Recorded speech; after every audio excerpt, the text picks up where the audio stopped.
So I've got a pretty good EVP recording, and that's an electronic voice phenomenon, not an employer value proposition. A ghost recording, I guess. I don't know what else to call it, but I'm actually going to play it here at the top of the video and then a few more times throughout the video as I give you context. And especially with that context, I think it's kind of clear what the voice is saying. The circumstances surrounding the recording are kind of interesting too. It was unintentionally recorded in 2007, but not actually discovered until 2015 or 2016 or so. So let's give it a listen. It's a little buzzy sounding, but here is the EVP I recorded on September 17th, 2007. Few more for you. I'm going to play it a few more times. Few more for you. Few more for you. Few more for you. So what do you think it's saying here? I'm pretty sure I know, but that's what we're going to talk about. Place your bets.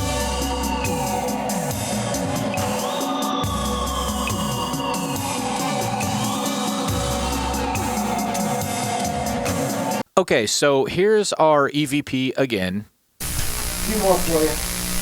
I don't want to give up what I think it's saying before I give you the context, so maybe you can figure it out along the way if you haven't already. So this was taken from a recording of me rehearsing for a musical performance, like I said, on September 17th, 2007. It was recorded in my home studio, and I was alone. This was a time in my life where I was performing solo kind of singer-songwriter stuff live back in the day. This is a rehearsal for a particular set, which I was playing straight through and recording. I think the actual show that I was rehearsing for when I was recording here was either at the Pilot Light, which I always talk about, or a place called the World Grotto from back in the day. Probably the Pilot Light. Anyway, I was playing through an effects processor, which is why the recording is so buzzy. But whatever. Here is a fuller scope of the recording from hitting the last chord on the guitar to the EVP. And you will hear me talking to a pretend audience like a dumbass here right before the EVP. So here we go. It gets dirtier, ladies and gentlemen. It gets dirtier.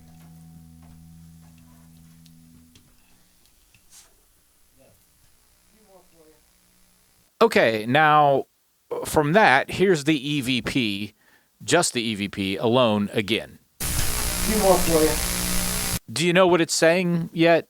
Okay, so that's the end of a song I wrote called Dirt, and it was the 5th song of 10 in the set that I was rehearsing. So the EVP came right in the middle of the set. And I was absolutely alone when I was making the recording, standing in the control room, which is actually an area of the house that gets a lot of activity anyway. But yeah, I never rehearsed solo music in front of other people, especially if I was recording it. I'm actually still weird about that today, though I don't really write and rehearse songs like I used to. But if you listen to the whole session, it sucks, which is about 38 minutes long. I am the only other voice the entire time, and the EVP voice is not one that I recognize. It sounds like an older man with a strong Southern accent, which I do not have. Listen again. Few more for you. Anyway, I had this session for years and never much listened back to it after the live performance. That is until one night in 2015 or 2016 or so. I don't exactly remember, but I had been out that night and I came home a little tipsy and for whatever reason pulled up this session and listened to it. And I was really only passively listening when I noticed that pretty distinct voice at the very end there, which again was definitely not mine. So I wrote it back and listened again and again and again and again, and it truly sent chills down my spine or whatever. Here it is again. Few more for you. Can you tell what it's saying yet? Given the context? One more time. Few more for you. I actually incorporated this EVP and the story behind it into my book, the one for which this channel is named, Coping with Death and Destruction. It's a collection, as I've said before, of short stories, and this EVP was used in the penultimate story titled Legacies. Of course, I expanded on it by giving the voice an identity and building a narrative around it. I would just love for you to read it. Available on Amazon. Link in description. In the story, the character that's a stand-in for me, basically, ends up trading places with the ghost. Not location so much as destiny.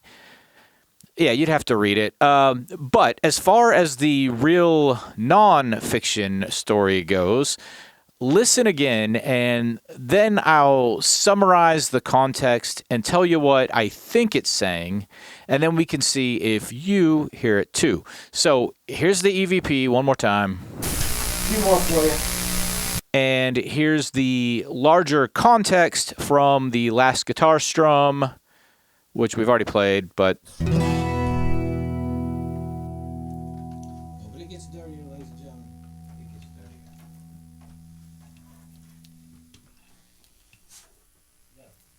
Few more for you. and the standalone EVP one more time. Few more for you. So do you hear it? Consider the setting. I'm in my basement, playing a guitar and singing.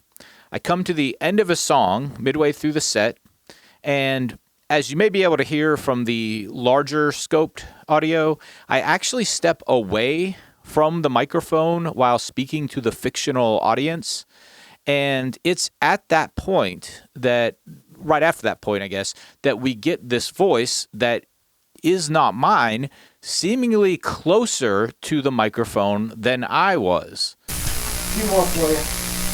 And just to show you how little the volume had to be turned up to hear it, and also the difference between the volume of the voice and my volume away from the mic speaking to pretend audience people, here's the full scope again, which was not altered outside of a single simple mastering profile. So one more time. Oh, but it gets dirtier, ladies and gentlemen. It gets dirtier.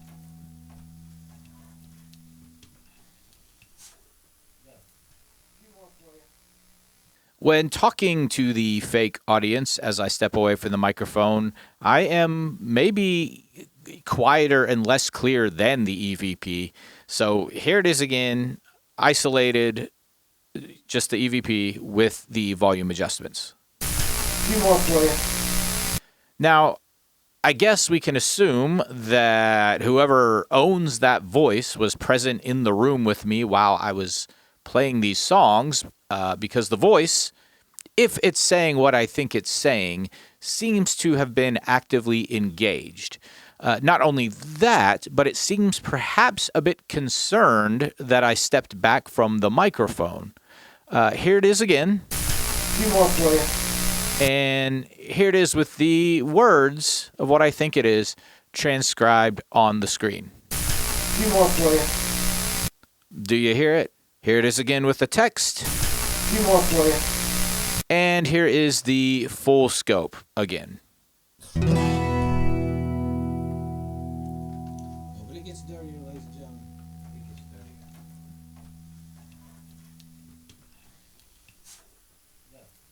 Few more for you. Keep on playing. One more time alone. Few more for you. So yeah, I've been wanting to share it for a while. I have no idea who the voice belongs to. No one has ever died in my house, though the land's history, I don't know. It could be a different story. There's a lot of weird history in Tennessee. So I predate the house, but the land predates me. I'm glad that the voice seems friendly and maybe even interested, and I do think my home is a kind of way station for souls or spirits or something.